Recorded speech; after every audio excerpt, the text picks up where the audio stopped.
Halo teman-teman, selamat datang kembali di Mister Film. Kita kembali ngelanjutin alur cerita film The Mosquito Coast, part ke-9, season 2, episode 2. Sekilas balik di episode sebelumnya. Setelah melarikan diri selama 9 tahun dan 6 kali berganti identitas, Ali dan Margot akhirnya berterus terang kepada kedua anaknya tentang penyebab mengapa mereka selama ini dikejar-kejar oleh pemerintah. Rahasia besar itu akhirnya terungkap.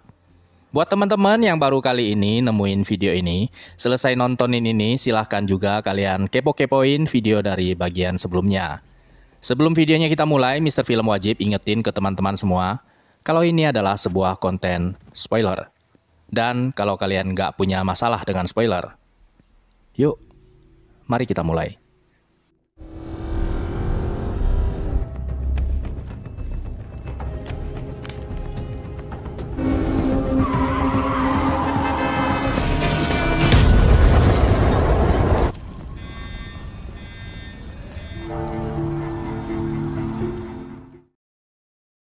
Oh iya, gue mau ucapin terima kasih buat temen kita Smart Comment yang udah ngasih support ke Mister Film. Nih bro, duitnya gue beliin kopi gajah, biar tiap kali gue ngopi, gue keingat sama lo yang udah ngasih support ke channel ini. Buat teman-teman yang pengen ngasih support ke gue, kalian bisa pencet tombol terima kasih yang ada di samping tombol bagikan itu. Berapapun support dari kalian, jujur gue gak pernah lihat dari angkanya. Gue berterima kasih banget sama kalian yang udah mau ngasih support ke gue. Yuk, lanjut.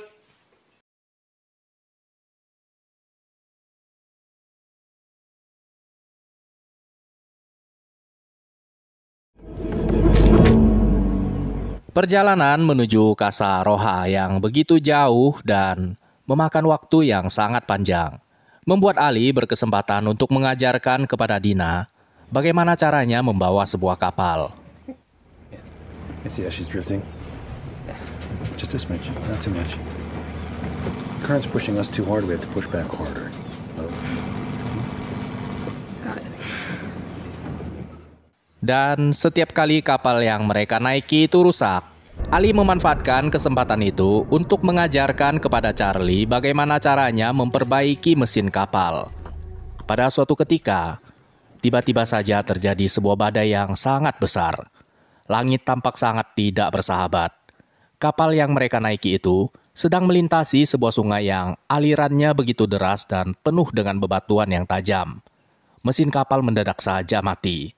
Apabila mesin tidak segera kembali menyala, mereka berempat benar-benar berada dalam sebuah masalah yang besar.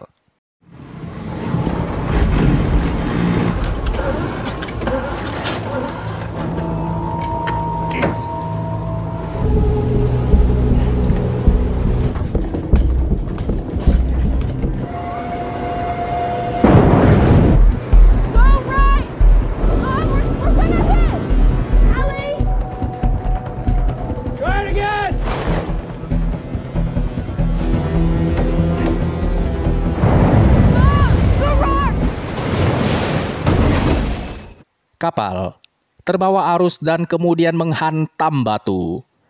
Sisi badan kapal terkoyak dan air mulai masuk membanjiri ruangan mesin.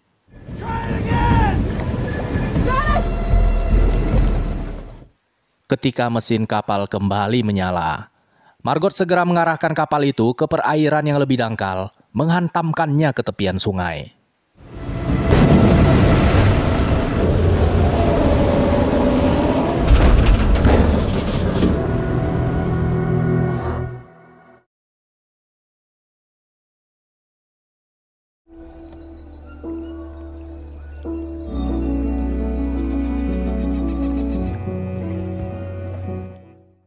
Pada keesokan harinya, mereka pun segera memeriksa tingkat kerusakan yang terjadi pada kapal itu. Ali berinisiatif untuk mengembalikan posisi kapal itu ke tengah sungai dengan menggunakan mesin derek pengangkat jala ikan. Margot, Dina, dan Charlie menyadari kalau ada sesuatu yang aneh dengan Ali. Wajahnya terlihat pucat, langkahnya terseret, dan dia terlihat sangat kelelahan.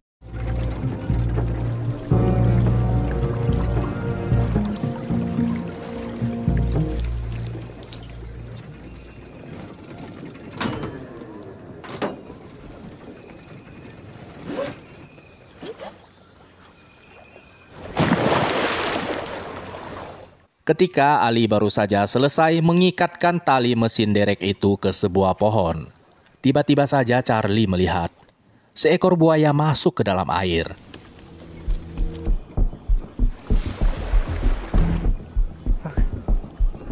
Ali, get out of the water. Dad, come on! Hurry! Hurry, Dad! Hurry! The winch!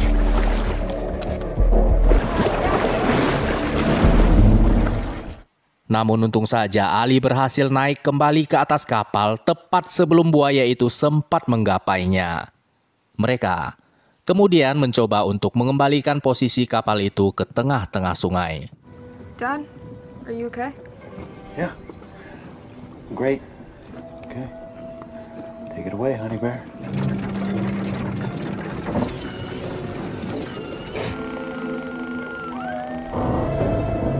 She's moving. What'd I tell you?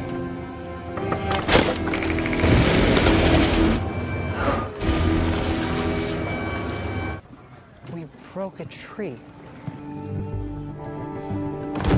Whoa, Dad. Tiba-tiba saja Ali terjatuh tak sadarkan diri. Terlihat sebuah bekas gigitan serangga di lehernya. Ketika Charlie memeriksa keadaan ayahnya, dalam seketika Charlie langsung mengetahui kalau ayahnya sudah digigit sama sejenis serangga yang bernama Chagas. Chagas meminum darah korbannya dan kemudian meninggalkan parasit di dalam tubuh sang korban. Apabila Ali tidak segera mendapatkan pengobatan, maka bisa dipastikan Ali akan mengalami gagal jantung. So what happens if... How common is this thing? It's really common. And it's treatable? Yeah, with the right medicine. Dari kejauhan, terlihat sebuah kepulan asap hitam di mana asap hitam tersebut kemungkinan besarnya berasal dari proses pembakaran sebuah kilang minyak.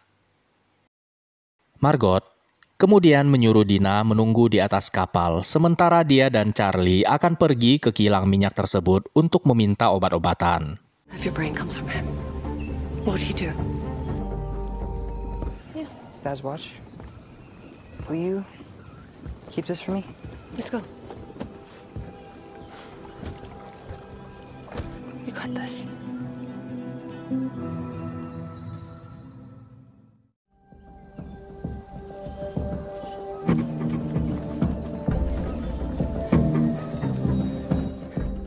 Ketika berada di dalam hutan, Margot mengajak Charlie berbicara tentang pria yang ditembak sama Charlie ketika mereka berada di Pichilinggo. Margot ingin tahu tentang perasaan Charlie mengenai hal itu.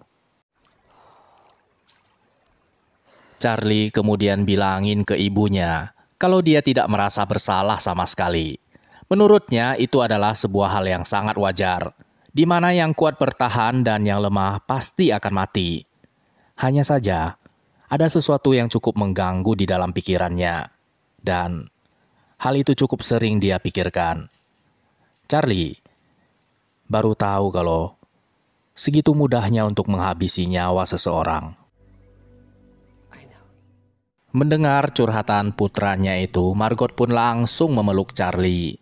Dia bilangin ke Charlie kalau apa yang sudah dia perbuat itu adalah sesuatu yang benar. Margot bilangin ke Charlie kalau dia merasa sangat bangga kepada Charlie karena telah berani membela keluarganya.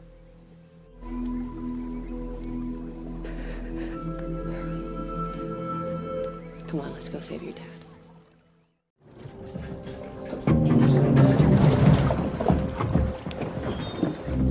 Come on, there must be something. Sementara itu di atas kapal, Dina berusaha mencari cara untuk menambal kapal mereka yang bocor itu. Pada awalnya Dina sempat merasa kebingungan. Dia mencoba untuk membangunkan Ali, namun ayahnya itu tidak punya tenaga untuk bergerak sama sekali.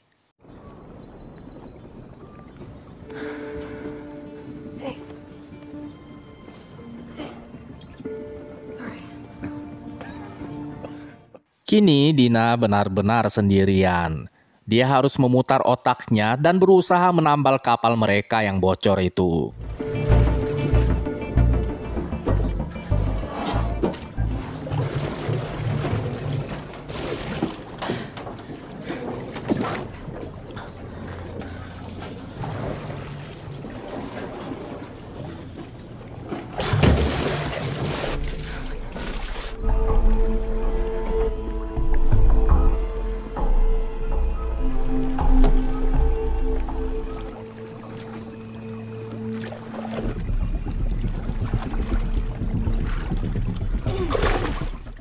Setelah mengukur lubang yang menganga pada sisi badan kapal, Dina kemudian mengambil sebuah penutup kotak perkakas. Dia menggunakan styrofoam yang ada pada jaket pelampung keselamatan untuk menambal sisa-sisa sela lubang yang menganga itu.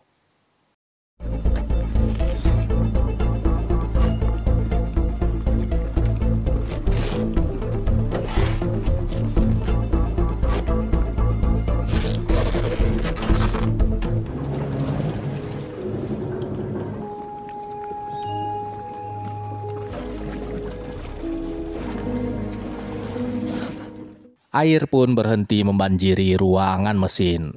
Sepertinya, usaha Dina ini benar-benar membuahkan hasil. Dad, I think I did it!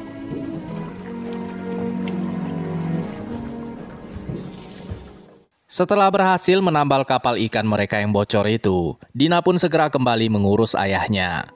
Ali, sekujur tubuhnya bergemetaran. Nyawanya benar-benar berada di ujung tanduk. Wajahnya tampak sangat pucat dan dia bahkan tidak bisa bergerak sama sekali.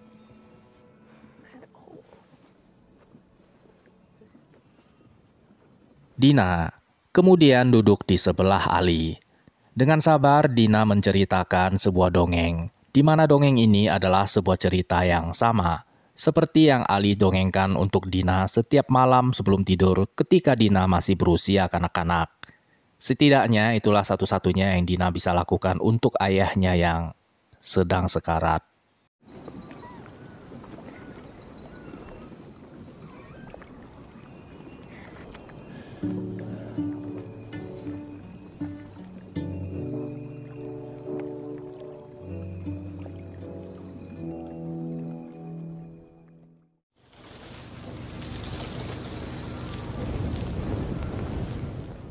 Margot dan Charlie menyusuri hutan mengikuti tanda kepulan asap hitam itu hingga mereka tiba di sebuah kamp pengolahan minyak. Tidak butuh waktu lama hingga mereka berdua menyadari kalau ada sesuatu yang benar-benar salah dengan tempat itu.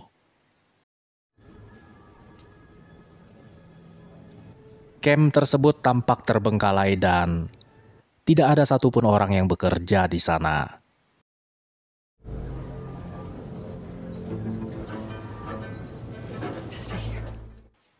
Entah apa yang sudah terjadi di kilang minyak itu. Lantai ruangan dipenuhi dengan genangan darah yang sudah mengering. Dinding penuh dengan bekas lubang peluru.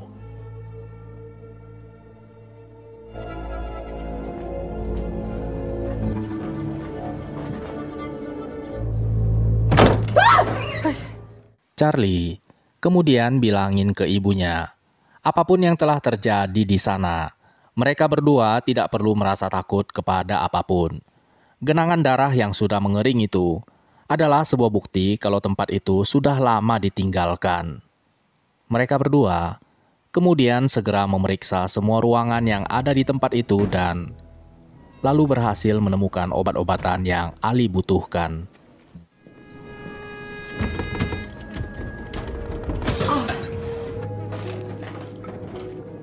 It's gotta be one of these. Is that it? Yeah. Yes.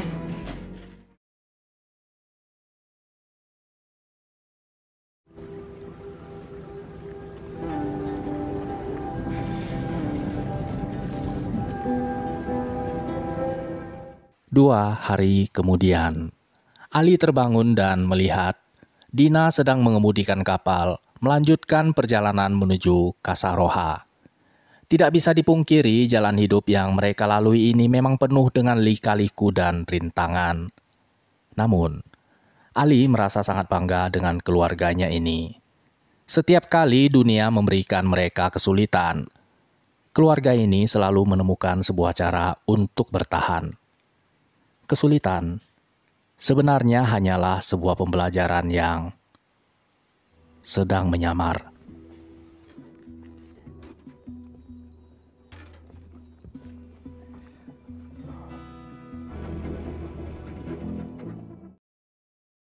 Terima kasih banyak teman-teman. Sampai berjumpa di episode selanjutnya.